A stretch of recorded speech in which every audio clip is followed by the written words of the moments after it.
আসসালামু আলাইকুম। আমি শফকাত। বর্তমানে চুয়েট সিভিলে পড়ালেখা করছি। আজকে আমরা এসএসসি আইসিটির চতুর্থ অধ্যায় আমার লেখালেখি ও হিসাব এই অধ্যায়টির নিয়ে ক্লাস করব। প্রথমে একটা কোয়ারি থাকবে যে তোমরা এই স্লাইডে ক্লাস করতে স্বাচ্ছন্দ্য বোধ করো নাকি হলো হোয়াইট বোর্ডে, এটা একটু কমেন্টে জানাবা। আর যেহেতু এটা আমার ফার্স্ট ক্লাস, তো কোথায় ইমপ্রুভ করা যায়, ফাস্ট পড়াবো নাকি একটু স্লো পড়াবো, এই বিষয়ে যদি একটু কমেন্ট করো তাহলে আমার জন্য নেক্সট ক্লাসগুলো নেওয়া সুবিধা হবে। তো চলো শুরু করা যাক। এখানে এই অধ্যায়ের টপিকগুলো দেওয়া আছে। এই অধ্যায়টির মূলত দুটি পার্ট আছে, একটা হলো ওয়ার্ড প্রসেসর আর একটা হলো স্প্রেডশিট।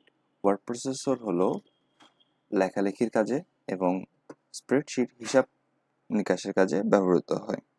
ওয়ার্ড প্রসেসর ব্যবহার আমরা কই করে থাকি? আমরা লেখালেখি তো খাতায় লিখিয়ে থাকি স্টুডেন্ট হিসেবে। এছাড়া বিভিন্ন শ্রেণী পেশার মানুষ লেখালেখির কাজে ব্যবহার করে, কিন্তু লেখাটাই আরও স্বাচ্ছন্দ্যপূর্ণভাবে সুন্দরভাবে উপস্থাপনের জন্য বিভিন্ন ছবি, গ্রাফ, টেবিল, চার্ট সংযুক্ত করা, বিভিন্ন ইলাস্ট্রেশন যোগ করে সুন্দর করা জন্যই ওয়ার্ড প্রসেসর ব্যবহৃত হয়। এখানে ওয়ার্ড প্রসেসরের ব্যবহার দিয়ে রেখেছি আমি, তোমরা এটি দেখতে পারো যে ওয়ার্ড প্রসেসর লেখার ত্রুটি সহজেই সংশোধন করা যায়, প্রয়োজনে ছবি যোগ করা যায়। ধরো যে এখানে আমি এখন মাইক্রোসফট ওয়ার্ডের একটা লোগো অ্যাড করতে যাচ্ছি। তো এখন যদি লেখার ক্ষেত্রে হয়, আমি নতুন করে ছবি কোনো কিছু অ্যাড করতে পারবো না, কিন্তু ওয়ার্ড প্রসেসরে এটা ইজিলি সম্ভব। এছাড়া এইখানে লেখা মনে করো শেষ আমার, আর নতুন করে কোনো কিছু লিখতে গেলে আমার কি করতে হইতো, একটা অ্যারো ইউজ করে তার উপরে লেখা লিখতে হইতো, কিন্তু এখানে আমি ইজিলি এডিট করে দিতে পারবো, কেউ কিছু বুঝতেও পারবে না। এছাড়া সুন্দরভাবে পরিবেশন করা যায়, বারবার পরিবর্তন বা এডিট করা যায়। এটা ফন্ট ভাঙে গেছে, বারবার এডিট করা যায়। বানান ভুল হলে এখানে স্পেল চেকার নামে একটা সফটওয়্যার আছে, যেটা তোমাকে ভুল বানান ধরতে সাহায্য করে। আর মাইক্রোসফট ওয়ার্ড হলো মাইক্রোসফট কোম্পানির একটি সফটওয়্যার। এটা অফিস 365 অফিস, এটা হবে অফিস 365 এর প্যাকেজের অন্তর্ভুক্ত। তোমাদের বইয়ে ওয়ার্ড মাইক্রোসফট ওয়ার্ডের 2007 ভার্সনটা ইউজ করছে, কিন্তু আমার কাছে এটি অ্যাভেলেবল নাই। আমার কাছে লেটেস্ট ভার্সনটা আছে, তাই আমি এটাতেই তোমাদেরকে দেখাবো এবং আমি তোমাদেরকে রিলেট করাই দিব, কিন্তু তোমরা তোমাদের বইয়েরটাই ফলো করবা। সো তুমি যখন মাইক্রোসফট অফিস অন করবা তখন এই টাইপের একটা রিবন দেখবা, আর নিচে এই জায়গায় টেক্সট লেখার জায়গা থাকবে। তো এই পুরোটার মধ্যে আমাদের এই অধ্যায়ে কাজ আছে এই এতটুকু পার্ট নিয়ে। প্রথমে বই রাখি, উপরে যে এই কালো পার্টটা আছে এটাকে বলা হয় এক একটা ট্যাব, এবং এই নিচে যেগুলো আছে এগুলোকে বলা হয় এক একটা গ্রুপ। প্রথমে আমরা ফাইল সম্পর্কে একটু আলোচনা করব। তোমাদের বইয়ে এটা এরকম চারকোনা চারটা বক্স গোল করে দেখানো হয়েছে, যেটা 2007 মডেলে ছিল। বর্তমানে এটা ফাইল লিখে উপস্থাপন করা হয়। সো ফাইলে যখন তুমি ক্লিক করবা, তুমি যখন ফাইলে ক্লিক করবা তখন এরকম একটা পপ আপ পাবা। এই পপ আপে কি কাজ, এটা আমি এখানে টেক্সট অ্যাড করেছি তোমাদের বইয়ের থেকে স্ক্রিনশট নিয়ে। সো প্রথমে একটা পাবা হোমে চাপলে তুমি তোমার সব ফাইল এবং টেমপ্লেট দেখতে পারবা। নিউ এ ক্লিক করার মাধ্যমে তুমি নতুন ফাইল ওপেন করতে পারবা। ওপেন এ ক্লিক করে পূর্বে সেভ করা ফাইল খুলতে পারবা। সেভ করার মাধ্যমে তুমি তুমি যেই ফাইলে কাজ করছো সেটা সেভ করতে পারবে। এবং সেভের জন্য এখানে আসে এই ক্লিক না করে কন্ট্রোল চেপে এস চাপলেও সেভ হয়ে যাবে। এবং সেভ এস হলো কোনো একটা ফাইল সেভ করা আছে কিন্তু তোমার এটার ভার্সন বা ফরম্যাট চেঞ্জ করতে চাচ্ছ। ধরো তোমার কাছে একটা টেক্সট ফরম্যাট আছে কিন্তু কেউ বললো যে আমার একটা পিডিএফ লাগবে, তো ওইটার জন্য তুমি সেভ এস যাই ফাইলের টাইপ চেঞ্জ করে দিয়ে সেটা পিডিএফ করতে পারবো। এরপরে আছে প্রিন্টের মাধ্যমে কোনো ডকুমেন্ট প্রিন্ট নিতে পারবা। প্রিন্টের কমান্ড হলো Ctrl+P।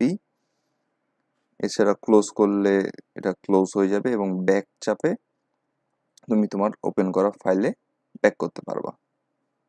এখন আমরা এই ফন্ট বার নিয়ে কাজ করব। ফন্ট বারে লেখালেখির সাজসজ্জা করাকে বলে বোঝায়, যেটার ইংরেজি হলো ইলাস্ট্রেশন। এই যে ট্যাবটা দেখছো এটা হলো ফন্টের নেম, যেটাকে তোমাদের বই ফন্ট স্টাইল হিসেবে বলা হয়েছে। এবং এই 11 লেখাটি হলো ফন্ট নাম্বার। ফন্ট স্টাইলে তুমি বিভিন্ন ফন্ট সিলেক্ট করে বিভিন্ন স্টাইলে লিখতে পারবা। বাংলা লেখার জন্য যেটা তোমাদের প্রয়োজন হবে, যে বাংলা লেখার জন্য যে ফন্টটি আছে সেটি হলো সুতনি এমজে। এরপরে আর এটা নিয়ে তেমন তো আচ্ছা, তোমাদের খালি 7 ভার্সনে এই দুইটা ছিল, এই পাশে এটা ছিল না, তো ওইটা নিয়ে আমি আলোচনা করছি না, তুমি এই দুইটা নিয়ে আলোচনা করছি। এখানে এই এ লেখা যেটি আছে সেটি হলো টেক্সটের কালার চেঞ্জ করার জন্য। যেমন এখানে দেখো এই টেক্সটটি কালো কালিতে লেখা আছে, এটিকে কালার চেঞ্জ করার জন্য এইখান থেকে ড্রপ ডাউনে তুমি কালার চেঞ্জ করতে পারবা। এবং আমরা যেটা মাঝে মাঝে বইয়ে হাইলাইটার দিয়ে মার্ক করি, মার্কিং এর কাছে এই হাইলাইটার ইউজ হয়। এছাড়া এখানে বি হলো বোল্ড, যেটা হলো এই টেক্সট লেখার ক্ষেত্রে ব্যবহৃত হয়েছে। আই হলো ইতালিক, যেটা একটু কাইট করে লিখতে ব্যবহৃত হয়। কাইট মানে কি বলবো, বাঁকাই হেলানো করে লেখার জন্য।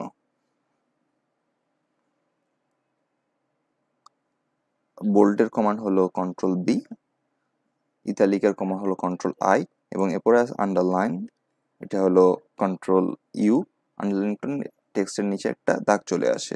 এরপর এটা হলো স্ট্রাইক থ্রু, এটা হলো সাবস্ক্রিপ্ট, এটা হলো সুপারস্ক্রিপ্ট। সাবস্ক্রিপ্ট আর সুপারস্ক্রিপ্ট কেমিস্ট্রি আর ম্যাথে ইউজ হয়। স্ট্রাইক থ্রু কোনো কিছু লেখা মনে করে এটা আছে, এটা কেটে দিলাম, এরকম একটা ফিল আনার জন্য স্ট্রাইক থ্রু ইউজ হয়। আর এই দুইটা হলো ফন্টের সাইজ বাড়ানো কমানোর জন্য ব্যবহৃত হয়।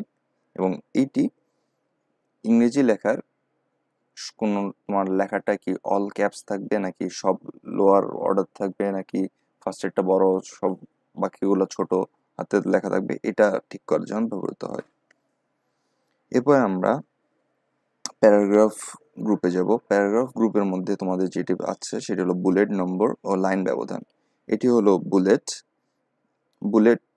বলতে সাধারণত এরকম একটি ডটকে বোঝায় এবং এটার পাশে টেক্সট থাকবে। বুলেট এছাড়া বিভিন্ন প্রকার হতে পারে। এরপরে যেটি আছে এটি হলো নাম্বারিং। নাম্বার হলো 1 2 3 4 হতে পারে, রোমান হতে পারে, রোমান আবার বড় ছোট হতে পারে। এরপর যেটি আছে সেটি হলো তোমরা জানে থাকবে যে ক্রিকেট যাওয়ার পর যে এমসিজির অমুক লয়ে অমুকের অমুকে আছে, বা হলো তাকে অমুক আইনের অমুক ধারার অমুক সেকশনের শাস্তি দেওয়া হচ্ছে, এরকম করে স্টেপ বাই স্টেপ লেখার জন্য ব্যবহৃত হয়। এরপরে এটি হলো লাইন ব্যবধান, যে দুটি লাইনের মধ্যে কি পরিমাণ স্পেসিং থাকবে সেটির জন্য এই লাইন ব্যবধান ব্যবহৃত হয়ে থাকে। আর এই চারটা হলো অ্যালাইনমেন্ট, যে লেখাটা কোন দিকে বিন্যস্ত হবে, মাঝখানে থাকবে নাকি সাইডের ডানে বামে থাকবে সেটির জন্য এটি ব্যবহৃত হয়। এরপরে আমরা আসবো ইনসার্ট ট্যাবে। ইনসার্ট ট্যাবের টেবিল গ্রুপে। টেবিল গ্রুপ বিভিন্ন ছক তৈরির কাজে ব্যবহৃত হয়। ছক যেমন হতে পারে এটি পয়েন্ট টেবিল হতে পারে, তোমাদের ক্লাস রুটিন হতে পারে। তো টেবিল ক্রিয়েটের জন্য টেবিলে তুমি ক্লিক করলে এরকম একটি ড্রপ ডাউন আসবে।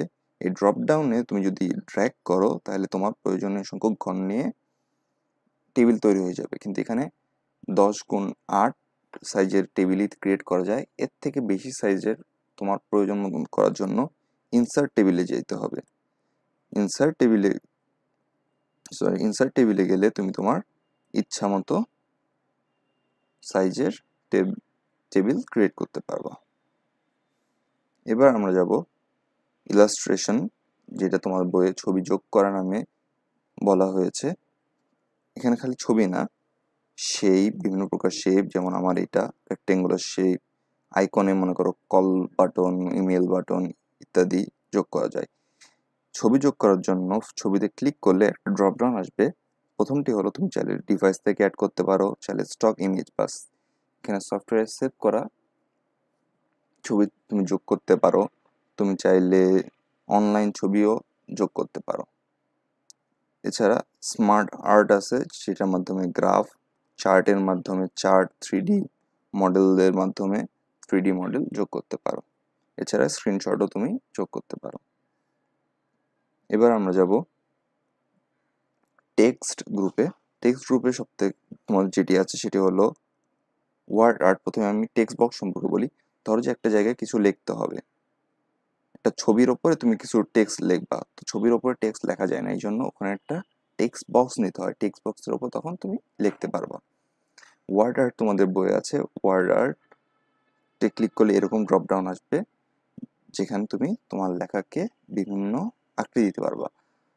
ধরো এটা হলো 11-12 সালের দিকে যখন আমি প্রথম ল্যাপটপ পাইছি, তখন আমি এটাই দিতাম, এটা দিয়ে তিরিং বিরিং করে নিজের নাম লিখতাম, পেইন্টে যাই, পতাকা, ঘর পাই আর্ট করতাম। এই এরপরে আমরা যাব প্যারাগ্রাফ ট্যাবে। প্যারাগ্রাফ গ্রুপে দুটি লাইনের মধ্যে স্পেসিং এবং পেজের ডানে বামে কতটুকু ফাঁকা থাকবে এটি সেট করার কাজে ব্যবহৃত হয়। এখন আমরা যাব হেডার অ্যান্ড ফুটার গ্রুপে। হেডার অ্যান্ড ফুটার সম্পর্কে আগে ধারণা নিতে হবে। ধরো এটা একটা এই ওয়ার্ড ফাইল, এটির উপরের পার্টটিকে বলে হেডার এবং নিচের পার্টটিকে বলে ফুটার এবং মাঝখানে এটিকে বলে বডি। হেডারে কোনো রকমের কানেকশন, ধরো স্ট্যাম্প প্যাড যোগ করার জন্য, ফুটারে কিছু অ্যাড করার জন্য এই অপশনে যেতে হয়। আর তোমাদের যেটি আছে সেটি হলো পেজ নাম্বার যোগ করা। পেজ নাম্বার যোগ করার জন্য পেজ নাম্বারে তুমি যখন ক্লিক করবা তখন একটি ড্রপ ডাউন আসবে, সেটাতে তুমি পেজের কোন জায়গায় নাম্বার অ্যাড করবা সেটি সেট করতে পারবে এবং ফরম্যাট পেজ নাম্বারে যায় তুমি তোমার ইচ্ছা মতন এই সেট করা পেজ নাম্বারকে ইচ্ছা মতন সাজাতে পারবা। এরপরে একটি গুরুত্বপূর্ণ বৈশিষ্ট্য ওয়ার্ড প্রসেসর, সেটা হলো স্পেল চেকার। এটি তুমি রিভিউ ট্যাবের প্রুফিং গ্রুপে পাবা। স্পেল চেকার অ্যান্ড গ্রামার, এখানে ঢুকলে তুমি এই টেক্সট এলাকায় যা লিখবা সেখানে তোমার ভুলটা এখানে শো করবে এবং এখানে তো তার সাজেশন দিবে।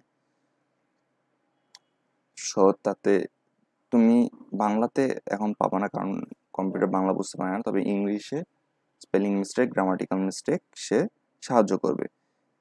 কিন্তু ধরো যে এখানে তোমার নাম দিছো, কিন্তু নাম তো ভুল হয় না, সেক্ষেত্রে সেটি তুমি ইগনোর ওয়ান্স দিয়ে এগিয়ে যেতে পারবে এবং চাইলে অ্যাড টু ডিকশনারি করে দিতে পারবে, তাহলে ওই নামটি আবার বারবার অন্য কোথাও আসলে সে ভুল হিসেবে ধরবে না। সো এই ছিল এই অধ্যায়ের প্রথম পার্ট। এখন আমরা অধ্যায়ের দ্বিতীয় পার্ট এক্সেল সম্পর্কে জানব। স্প্রেডশিট বা এক্সেল হলো হিসাব নিকাশ করার জায়গা। হিসাব নিকাশ সব জায়গায় হয়, যেমন তোমার স্কুলের বেতন, আয় ব্যয়, সকল অর্থনৈতিক ক্ষেত্রে স্প্রেডশিট ব্যবহৃত হয়। স্প্রেডশিটের উপর থেকে নিচে এই ঘরগুলোকে প্রতিটি গ্রুপ কলাম বলা হয়। এটি হলো এ কলাম, এটি বি কলাম, এটি সি কলাম এবং ডানে বামে এগুলাকে রো বলা হয়। প্রথমটি হলো 1 নম্বর রো, 2 নম্বর রো, 3 নম্বর রো এবং প্রতিটি ছোট ছোট ঘরকে এক একটি সেল বলে এবং সেলগুলোর নাম করা হয় প্রথমে কলামের নাম, তারপরে রো এর নাম নিয়ে। যেমন এই মার্ক করা এটি হলো এস এর মধ্যে এবং এটি হয়েছে 8-এ, এটির নাম্বার হবে S8 এবং এটি তুমি এই জায়গায় দেখতে পারবা। স্প্রেডশিটের বৈশিষ্ট্য এখানে দেওয়া আছে, এটি তোমাদের রাইটিং এর জন্য গুরুত্বপূর্ণ। স্প্রেডশিটের মাধ্যমে সংখ্যাপত্র নিয়ে কাজ করা যায় এবং কাজ করাটা অনেক ইজি হয়। সারি কলামে সাজায় তোমাদের শ্রেণীকরণ করা যায়, সূত্র ফাংশন ব্যবহার করে সহজেই হিসাব নিকাশ করা যায়, গ্রাফ চার্ট ব্যবহার করে উপস্থাপনটাও সুন্দর করা যায়। এরপরে এখানে ব্যবহারের কি কি কোথায় কোথায় ব্যবহার করা যায় এটা লেখা আছে, তোমরা এটা পড়ে নিবা। এখন আমরা এক্সেলে এই যা এতক্ষণ পড়লাম সেটি এবং পরবর্তীতে গুণ ভাগ এবং শতকরা আছে সেটি রিয়েল টাইম এক্সাম্পল দেখব। তোমাদের আগেও দেখেছি, এটা হলো এক্সেল ফাইল। তো এখানে প্রথমে আমরা গুণের কাজ করব। ধরো যে একটা এই স্টেশনারি দোকানে এই 4টা জিনিস ব্যবহার করে এবং একটা কলমের দাম 10 টাকা, পেপারের দাম ধরো যে 45 টাকা, নোটবুক 70 টাকা, পেন্সিল 15 টাকা। সে একদিনে 30টা পেন্সিল বিক্রি করে, 20টা পেপার বিক্রি করে, 5টা নোটবুক বিক্রি করে এবং 60টা পেন্সিল বিক্রি করে। এখন সে জানতে চাচ্ছে প্রতিটা কত টাকার বিক্রি করেছে। সেটির জন্য প্রথমে আমাদেরকে এক্সেলে কিছু লেখার জন্য প্রথমে ইকুয়াল টু দিতে হয়।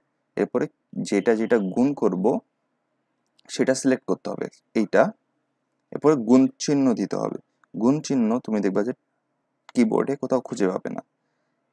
এক্সেলে গুণের কাজের জন্য স্টার ব্যবহার করা হয়, যেটা শিফট 8-এ পাবা তুমি। পরে প্রথমটি দেওয়া হয়েছে এবং দ্বিতীয়টি দিয়ে এন্টার দিলেই তোমার গুণফল চলে আসবে। এবার আবার যদি আমি দ্বিতীয়টির ক্ষেত্রে করি, এটা হলো আমার B3 শিফট 8, এটা হলো C3, এন্টার দেবা, গুণফল চলে আসবে।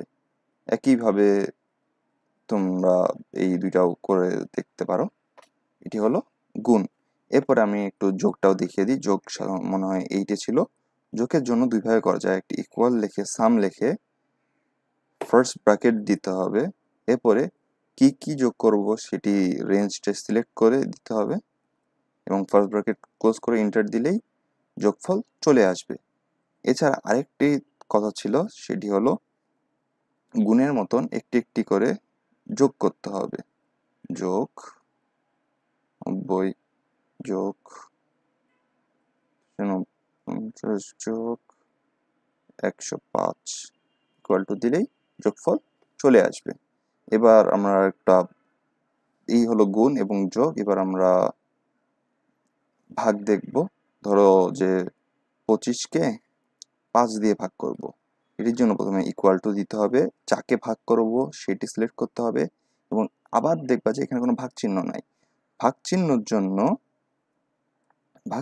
জন্য এখানে এই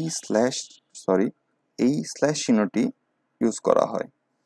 তো আমি লিখি ইকুয়াল টু, যাকে ভাগ করব সেটা, তারপর এই স্ল্যাশ যাকে দিয়ে ভাগ করব সেটি, তারপর এন্টার দিলেই ভাগফল চলে আসবে। ধরো যে এটা একটা বড় সংখ্যা, এটাকে আমি 45 দিয়ে ভাগ করব। ইকুয়াল টু কি হবে, ইকুয়াল টু যাকে ভাগ করব তাকে সিলেক্ট করব, ভাগ চিহ্ন যেটাকে স্ল্যাশ বলবে, স্ল্যাশ দিয়ে ভাগফলটা সিলেক্ট করে এন্টার দিলেই ভাগফল চলে আসবে। এই গেল গুণভাগ। এবার আমাদের আসবে শতকরা। ধরো যে একটা দোকান দিনে 2200 টাকার বা 2200 টাকার সেল করে এবং এখানে তার ইনকাম হয় 17%। সো টোটাল ইনকাম কত, এটার জন্য শতকরা জানো যে টোটাল গুণ শতকরা পার্সেন্ট দিলেই তোমার শতকরা হয়। তো ইকুয়াল টু দিব এটা ইনটু গুণ আগের মতন এইটা, এরপর পার্সেন্টেজ দিতে হবে। পার্সেন্টেজটা শিফট 5-এ পাবা পার্সেন্টেজ, এন্টার দিলেই তোমাদের উত্তর চলে আসবে। ধরো যে এর আরেকটা দোকান, সে 44,055 টাকা বিক্রি করে এবং তার ইনকাম 14%। এটার জন্য ইকুয়াল টু দিব, যাকে গুণ করব সেটি লিখব, তারপরে গুণ চিহ্ন দিব, কত পার্সেন্ট হয় এটা লিখব, এরপরে পার্সেন্টেজ চিহ্ন দিব, ইন্টার দিব, হয়ে যাবে। তো খাতায় তোমরা লিখবা ইকুয়াল টু যে 44, 45, তোমাদের গুণ চিহ্ন দেওয়া যাবে না, এই চিহ্নটি ইউজ করতে হবে। এরপরে 14, এরপরে পার্সেন্ট,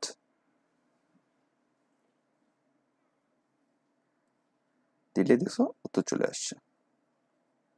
এরপরে আরেকটি আছে, সেটি হলো মুনাফা। ধরো যে একটি ব্যাংকে 45,000 টাকা তুমি বছর শেষে রাখছো এবং সেই ব্যাংক তোমাকে 8% ইন্টারেস্ট দেবে, তাহলে 1 বছর পর তোমার মোট টাকা কত হবে? তো তুমি আগের মতনই গুণটা করে ফেলো।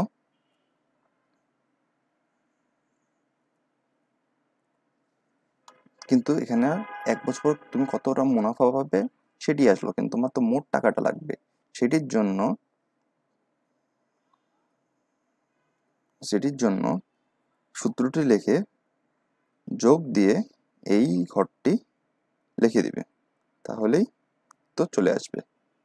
অর্থাৎ এখানে লিখতে হবে 45,000 গুণ 8%, তারপরে দিতে হবে আমাদেরকে যোগ করে গেল, সরি, যোগ 45,000, এই মিলে গেছে। এই হলো তোমাদের এক্সেলে যা আছে তা। এখন আমরা তোমাদের এই অধ্যায়টি বলা যায় শেষ। এখন আমরা অনুশীলনের কোশ্চেন দেখে এটি শেষ করব। তো প্রথমে বলা হচ্ছে ডকুমেন্ট টেমপ্লেট আকারে সংরক্ষণ করা হয় কেন? টেমপ্লেট মানে হলো ছাঁচ। ছাঁচ ব্যবহার করা হয় যে কাজটা রিপিট করতে হয় সেটার জন্য, অর্থাৎ বারবার ব্যবহারের জন্য। এরপরে আছে কোনো ডকুমেন্ট প্রথমবার সংরক্ষণ করতে কি ব্যবহার করা হয়? নিউ। নিউ হলো প্রথমবার কোনো ডকুমেন্ট তৈরি করার ক্ষেত্রে ব্যবহৃত হয়। ওপেন হলো পূর্বে সেভ করা ডকুমেন্ট খোলার জন্য ব্যবহার করা হয়, এটা হবে সেভ। আর সেভ এজ হলো প্রথমে একবার সেভ করছো, এটাকে অন্য ফাইলে ট্রান্সফার করার জন্য। বলবো হচ্ছে স্প্রেডশিট বিশ্লেষণ ব্যবহার করে লেখালেখি সহজ হয় না, স্প্রেডশিট হিসেবে ব্যবহার করে যোগ বিয়োগ করতে হয়, অর্থাৎ লেখালেখির সাথে সম্পর্ক নাই। সূত্র ব্যবহার, উপাত্ত বিন্যাস করা, সূত্র ব্যবহার করে উপাত্ত বিন্যাস করা, তার এটা হলো গ। এরপরের পেজ হলো সৌমিত্র শখের বসে প্রকৃতি নিয়ে পত্রলেখা করে, মাঝে মাঝে ছবি পায়, পেশায় হিসাব রক্ষক, বেতন হিসাব করে, মাসিক প্রতিবেদন। হ্যাঁ, তো 4 নম্বরটা কি বলছে? সৌমিত্রকে তার শখের কাজে কোন সফটওয়্যার ব্যবহার করতে হয়? তো শখ কি? এই ফুল পাখি নিয়ে কাজ, তো এটা হলো ওয়ার্ড প্রসেসর। সৌম্যকে তার পেশাগত কাজে কি করতে হয়? পেশাগত কাজে এই কোশ্চেনটা নিয়ে আমার জানার মধ্যে এক এক গাইডে এক এক উত্তর দিয়েছে, কারণ টেমপ্লেটটি হবে কি হবে না এটা নিয়ে একটা ডাউট আছে। তো এটা যদি ক নম্বরটি হয় তাহলে ঘ হবে, যদি ক না হয় তাহলে গ হবে, এটা একটু ডাউট আছে। এরপরে তোমার 2টা কোয়েশ্চেন দিয়েছে যে তালিকা তৈরি করতে ওয়ার্ড প্রসেসরে কোন ধরনের সাজসজ্জা ব্যবহার করা হয়? তালিকা অর্থাৎ লিস্ট, লিস্টে হলো বোল্ড, নাম্বার আর লাইন স্পেসিং যেটা ছিল ওটা বলে দিবা, বোল্ড ব্যবহার করা হয়, নাম্বার ব্যবহার করা হয়। স্প্রেডশিটের বিশ্লেষণের 5টি সুবিধা আমি যে কাজ দেখিয়েছি প্রথম স্লাইডটা স্প্রেডশিটের, সেটি হবে এটি। সো আজকে এই পর্যন্তই, আশা করি ক্লাসটি তোমাদের উপকার করবে। আর আমার যেহেতু প্রথম ক্লাস এটা, তাইলে কি করলে তোমাদের সুবিধা হয়, আমি আর পড়ানো স্পিড হয়ে যাচ্ছে কিনা এটা একটু জানাবে। সাথে থাকার জন্য ধন্যবাদ। আসসালামু আলাইকুম।